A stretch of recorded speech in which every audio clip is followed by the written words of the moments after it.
Please sign in at the door if you've not done so already. There you'll find a detailed handout of the step-by-step procedure we will follow tonight.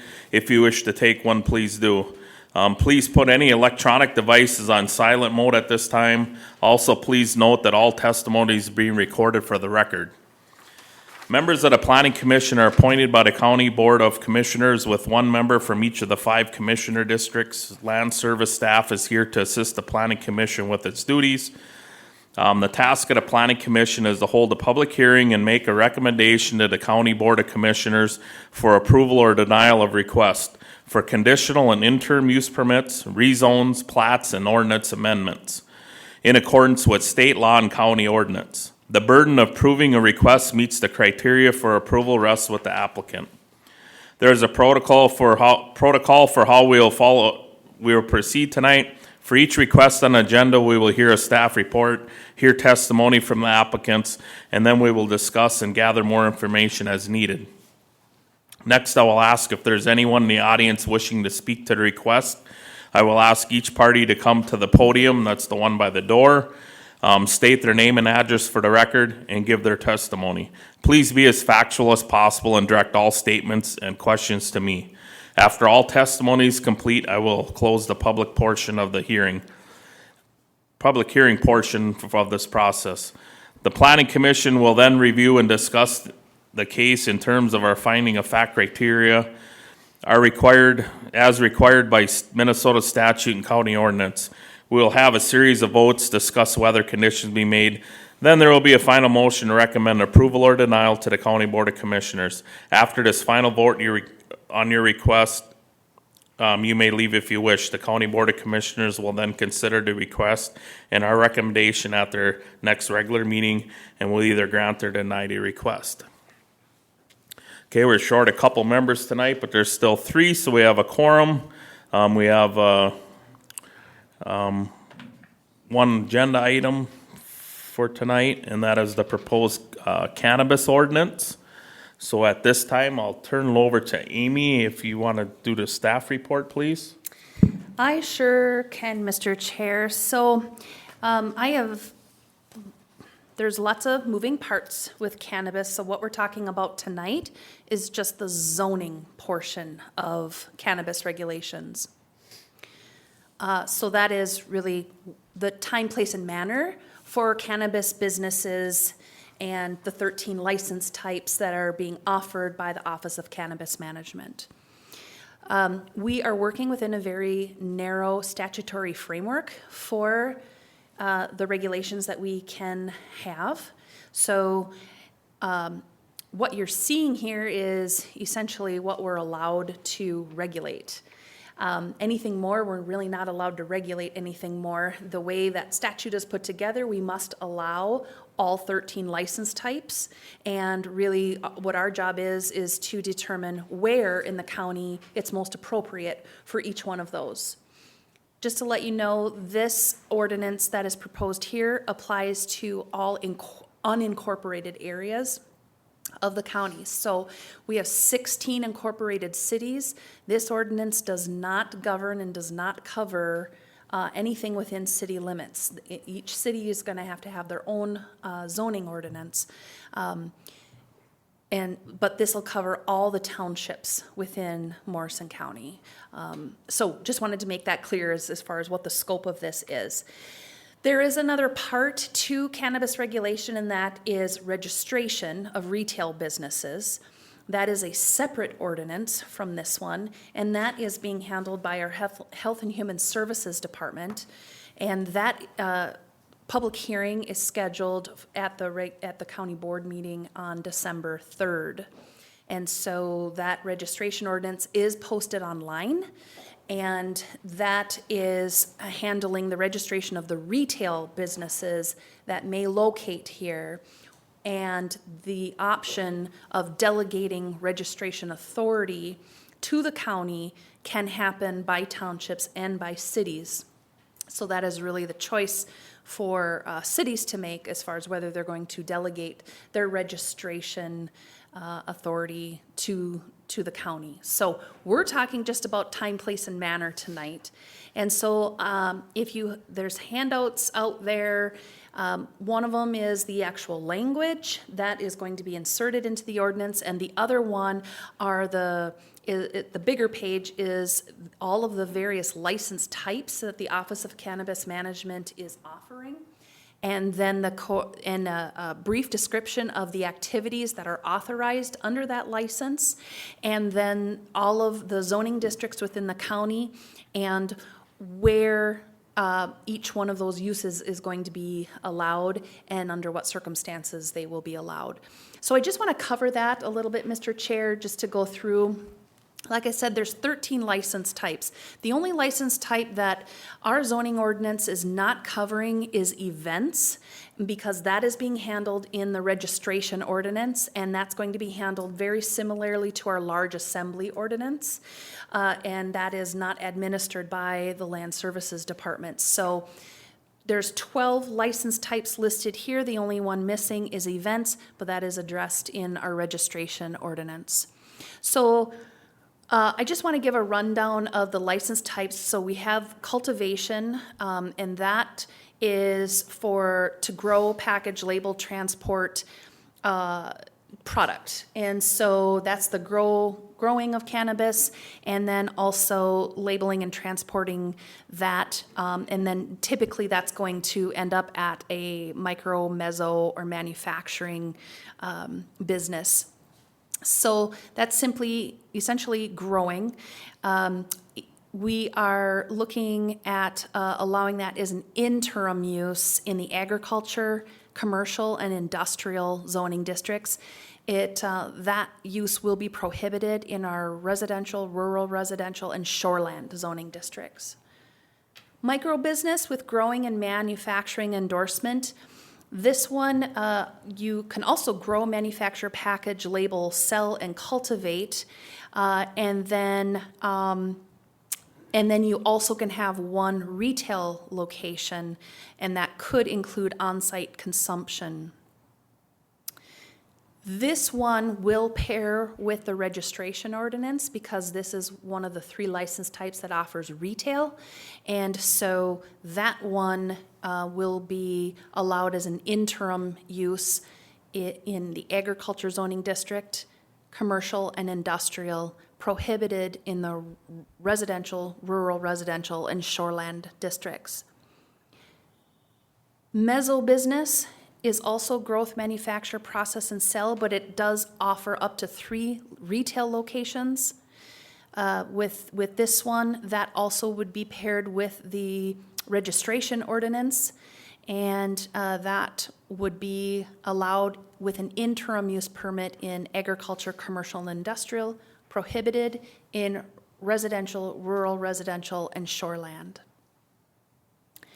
Manufacturing, that is when they're purchasing flower, parts, concentrate, cannabinoids, and they manufacture product and sell. It's a non-retail, however, so it would just be making the product and then shipping it out.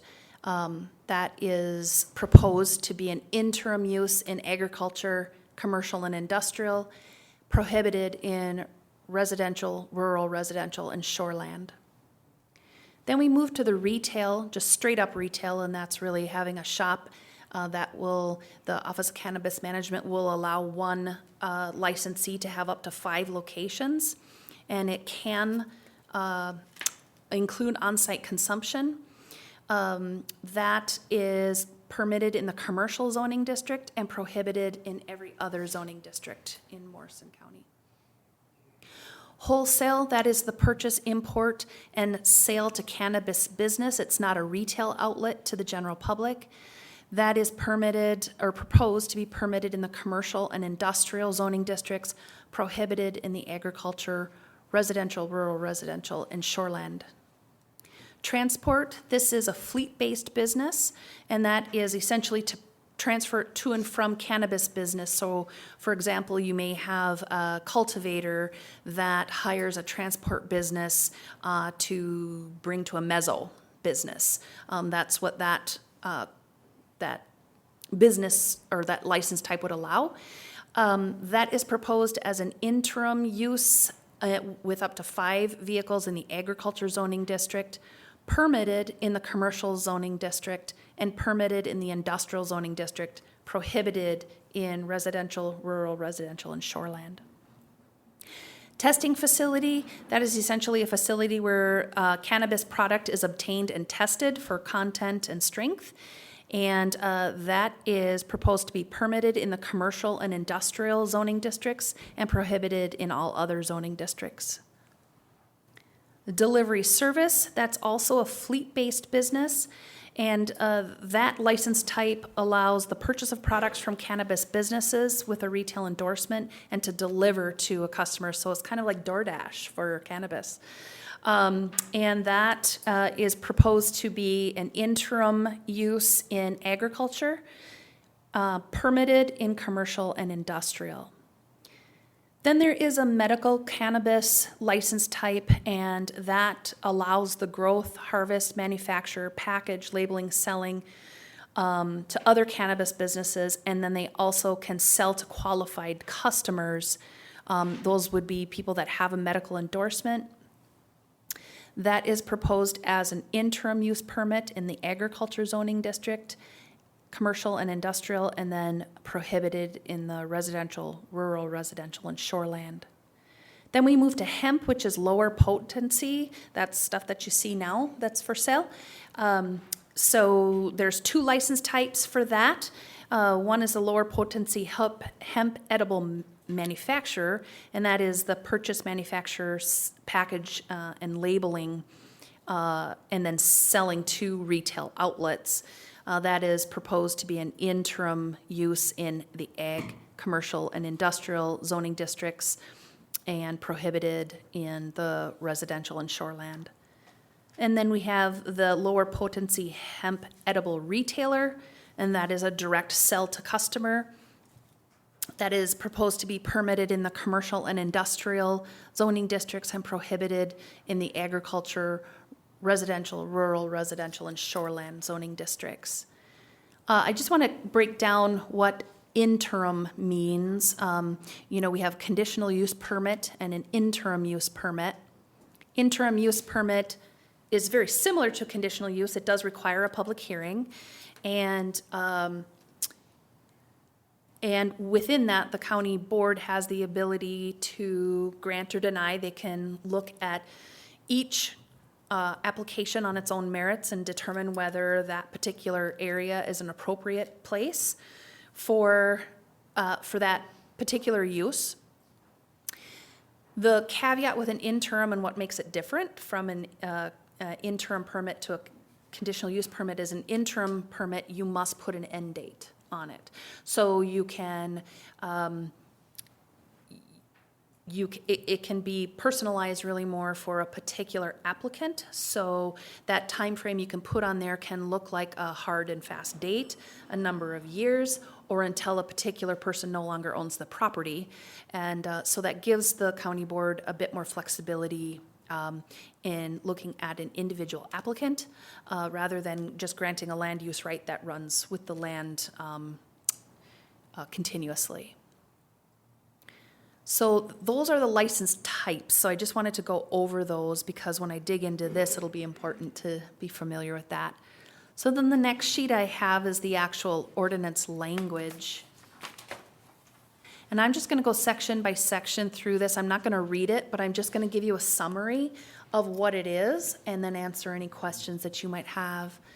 So this, essentially what we're doing is we're rolling this use into our existing land use control ordinance. So we're amending a much larger document, and so I've just pulled out the items that are going to be inserted into that to accommodate these license types.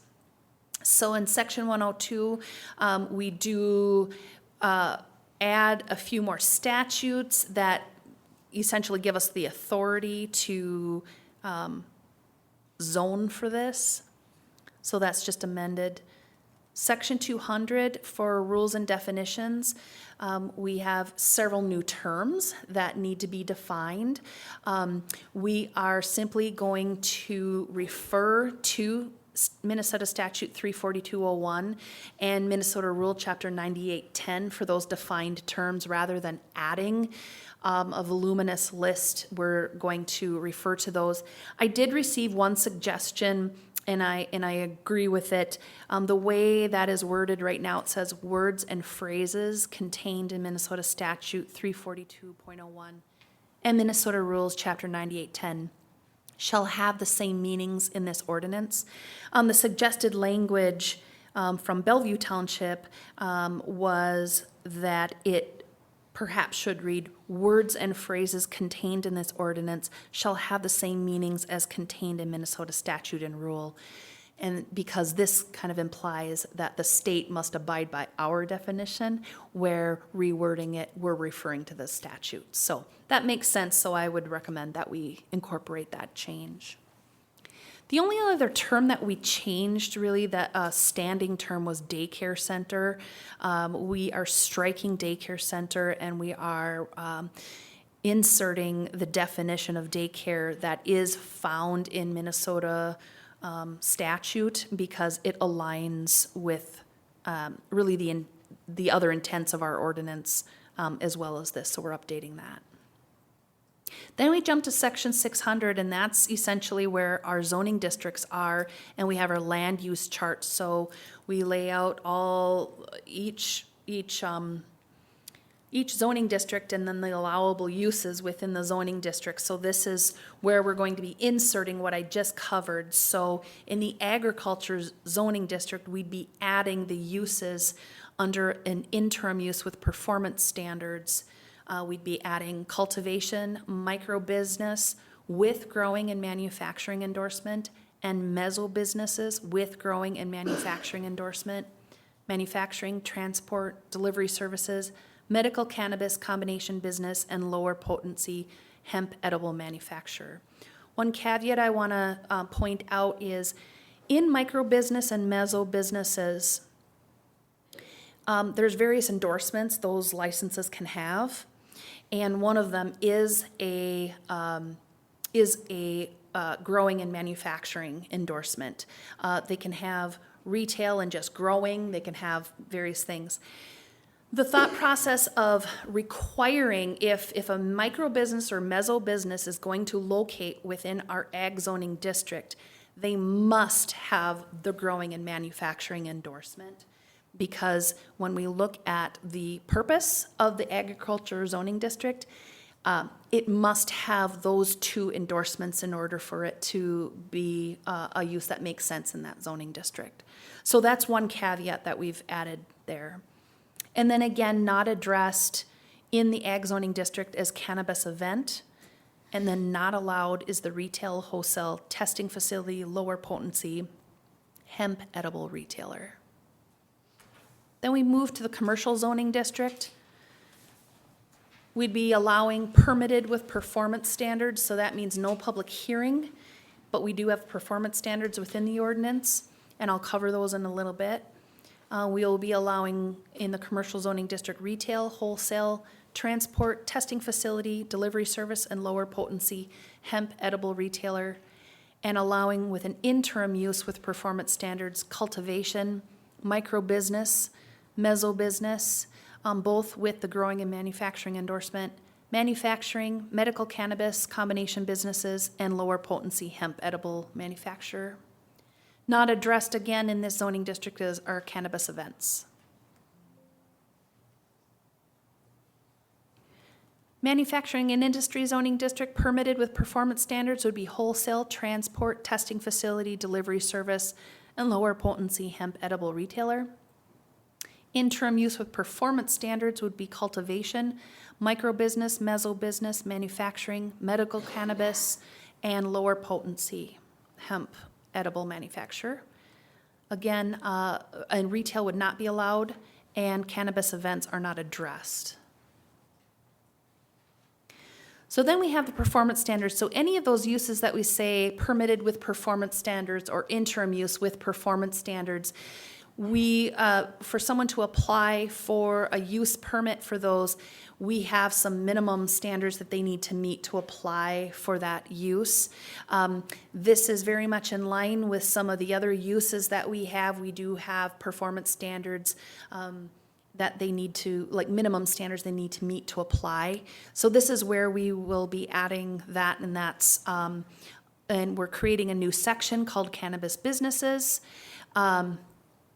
And the performance standards are in line with some of the other performance standards that we require of other uses. And so I'll go over those just quickly, that, they need to comply with the Minnesota statutes and Minnesota rules that apply to cannabis businesses. And that they cannot create odor, dust, noise, electrical disturbances, glare, vibrations noticeable at or beyond the property line. That parking for employees has to be provided off-street. The signing has to comply with our signing section of our ordinance. That the septic system design needs to consider the anticipated flow and waste strength, and that system has to be designed to handle the effluent coming from a facility like that. Also, we have setbacks. These are the setbacks that are allowed in statute, and the county has chosen to require the maximum setbacks. Setback from anything else we're not allowed to have, and creating a larger setback we cannot have. So this is the maximum of what we can do. And again, from a school it'd be 1,000 feet, daycare 500, residential treatment facility 500, and attraction with a public park regularly used by minors, including a playground or athletic field, is 500 feet. We're prohibiting outdoor display, and which means it's an outdoor arrangement of objects, items, products, or other materials not in a fixed location, so can't be displayed outside. Outdoor storage of goods and hazardous material is also prohibited, and equipment can be stored outside, but product cannot, and hazardous material cannot. Also, a copy of the business standard operating procedure that is required by Minnesota Rule 9810-1000 is a required submittal for a permit. A waste disposal plan that follows Minnesota Chapter 9810-1200 is also a required submittal. And then also they need to show that they are handling their solid waste in accordance with the Morrison County Solid Waste Ordinance and Industrial Waste Management Plan. They also need to submit their security and lighting plan as required by Minnesota Rule 9810-1500. Their ventilation plan, that's required under Minnesota Rule 9810. And then for item M, a cultivator must indicate in its cultivation plan where it plans to cultivate indoor or outdoor. So that needs to be part of the submittal to know whether they're proposing an indoor or outdoor operation. And they need to also show that whichever plan they choose needs to be in compliance with Minnesota rules. Outdoor cultivation must be surrounded by fence and locked gates on the entire perimeter, and then prevent access from unauthorized persons as required by Minnesota rule. We are limiting delivery services and transport businesses to a maximum of 5 vehicles, and the micro and meso businesses must have a cultivation and manufacturing endorsement. So that is how we are incorporating these license types into the ordinance, Mr. Chair. I think that's all I have. I'm happy to answer any questions that you have. Okay, thank you, Amy. At this time, I'd ask the board if you guys have any questions for Amy on this, or any of us. Mr. Chair. Go ahead, Brent. Just a couple questions, Amy. As we go through this, one, thanks for all the work that you've done getting it set up to this, and fortunately, you got some time to coordinate with hopefully townships and cities and Yes. surrounding counties to get to this point. And most of it makes sense, and I want to let the public speak here tonight so I can entertain what they have to say. But when we talk about, this outdoor fencing, Yes. what do we need to further define what that might be? Good question. One of the things, when I was writing this, one of the things that I was looking at is before a licensee is chatting with us, they're being vetted by the Office of Cannabis Management, and they must supply a security plan. And so what the goal was here was not to add another layer of regulation that's really being handled by another agency, just essentially them providing those submittals to us so we can see what that plan is. If we don't find on the local level that that's adequate, what they've got for a security plan with the fencing, because that is a required thing, we can then react to that with a condition. And so when you look at everything, and they're still putting flesh on the bones on this, we have that statutory framework, and there's some proposed rules that really kind of fill in the detail for that. But we're not working on any adopted rules yet. We're not working off of those. So I fully anticipate once we see the Minnesota rule fully fleshed out, we may need to go back into this and make some changes. But for now, the understanding is that their security plan is going to be pretty robust, and will the minimum will be the perimeter fencing. Okay, so we'll still have the option to Absolutely. vet that out at the local level Yes. when Yes, we so. look at performance standards. Yes, so one of the required submittals for that permit type, or for that license type, for us, is that they submit to us the security plan that they submitted to the Office of Cannabis Management. So we will know what they're proposing there, and if we don't find that to be adequate, then that's where we would fill in on the local level. Okay, and just following up with another question here regarding the setbacks. Yes. Schools and daycares and residential treatment facilities, those are the maximums? That's correct. Okay. Those are the questions I had before public comment. Thank you, Mr. Okay, Chair. thank you, Brent. Okay, Amy, just, maybe you could answer, we kind of know because we talked about this, but for the people in the public, how did we come up with this ordinance? Well, lots of things. There is a model ordinance out there, and lots of talking with other counties, with the Association of Minnesota Counties, with other counties, and so it's really been working off of those model ordinances and the statutory framework that we have. The one thing, and actually the zoning part of it isn't as complicated, because essentially we are incorporating another use into the ordinance like we do with anything else. And knowing that we must allow these license types, from the zoning standpoint, it's really saying, okay, what zoning districts are most appropriate for these? And so this task, I don't think was as big of a lift as the registration ordinance. So basically, it's, kind of goes along with what we have for ordinances already, in Correct. uses in them zoning, and then Correct. with what the state regulations are. Right. We're limited on what we can That's do. correct. Yeah. Okay. John, did you have anything? Oh, good to go. Okay.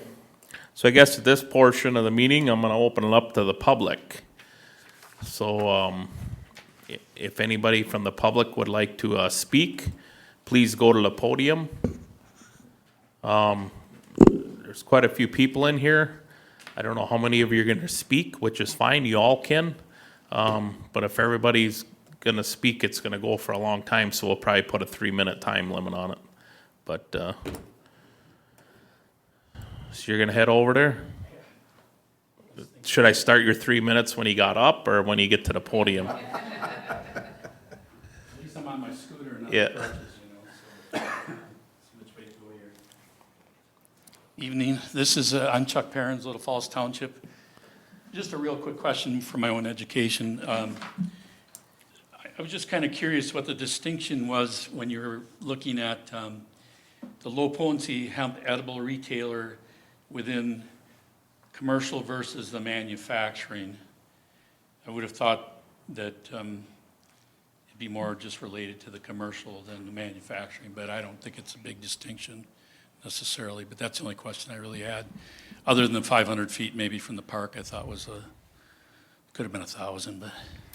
Unfortunately, we can't, that's the statutory maximum, so Gotcha. that's what it is. I want to clarify, what was the question on the lower Well, potency? you know, under permitted with performance standards, you have it under a low potency hemp edible retailer as a commercial zoning district, which seemed more logical to me. But then under the manufacturing industry zoning district, you also have a low potency hemp edible retailer within that district. Just seemed like you'd have, that just didn't seem like it was quite as a good fit in that area, but Oh, got it. So, and I'm looking at. I don't think it's a huge distinction where somebody might have a retailer in a, Got it. because No. I suppose there are some that operate like that, but No, understood. Thank you for pointing that out. just curious. Yeah. Thank you. No, thank you. Any other public comment?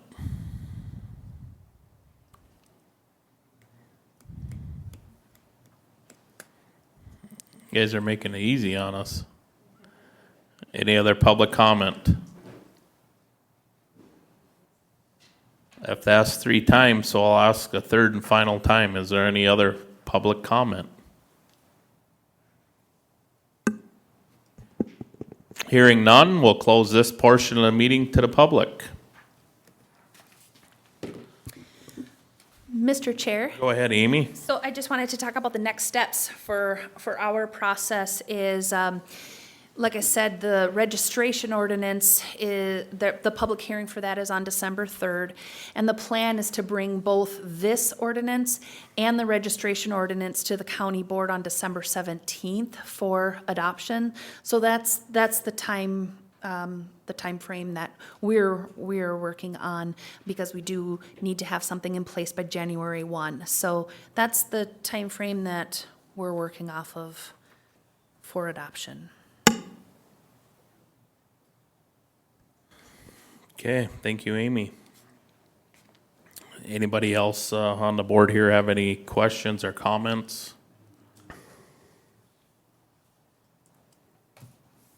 And just on the 3rd, if anyone's interested in that public hearing for the registration ordinance, that's scheduled for 10 a.m. on the 3rd of December. Okay, thank you. Guess if you guys don't need any more, I mean, we read through it.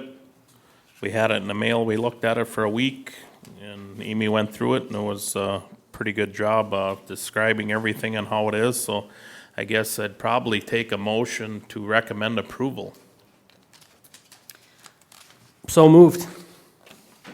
Okay, and I'll second it. So we got a motion made and seconded to recommend to the County Board of Commissioners to approve.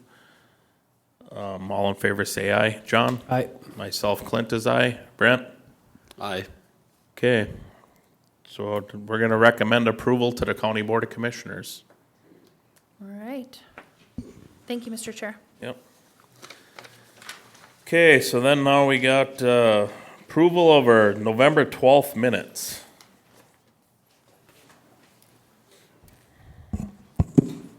Mr. Chair, Go ahead, Marv. I read through them and I felt they were thorough enough, so I make a motion to approve the minutes. Okay. There's a second? I'll second that, Mr. Okay, Chair. motion made and seconded to approve the November 12th minutes. All in favor say aye. Aye. Aye. Aye. Aye. Okay, minutes approved. Any new business? I don't have any, Mr. Chair. Amy kind of stated what we'd probably have would be the upcoming ordinance stuff, the dates, so that's probably about it. Any old business? I don't have any of that either, Mr. Chair. Okay. So I guess at this time I take a motion to adjourn. I'll make that motion. Seconded. Okay, motion made and seconded adjourn. All in favor say aye. Aye. Aye. Aye. Aye. Okay, meeting adjourned.